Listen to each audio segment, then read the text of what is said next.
I've talked to a lot of wealthy Americans, and when you're making above a certain income level, those extra monies, they buy you security, they buy you options, but they don't buy you the necessities.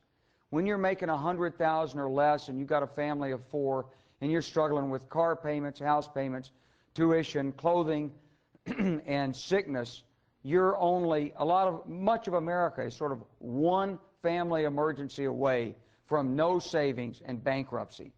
I mean, I was just on the phone here with somebody as I was walking in, and they were asking me about why I rebuilt a car when I was a full colonel at the age of 41. It's because I had only $4,000 to my name in the bank.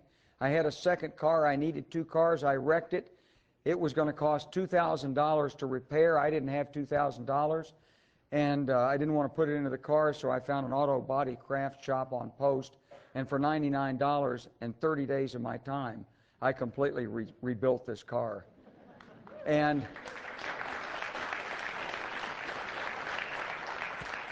it just shows you, what people will do when they have to. I mean, and I didn't do it because it was a hobby. Let me put it that way. And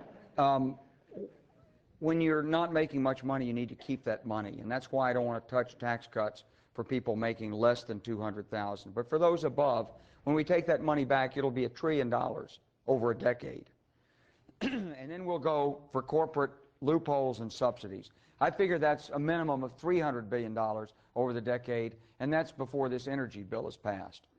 And then we'll go into things like the way we're paying for medical treatment by the U.S. government. We figure that's another $125 billion. And then we'll go for general governmental efficiencies. That's another $100 billion. And then we'll add on top of that the amount of interest we'll save.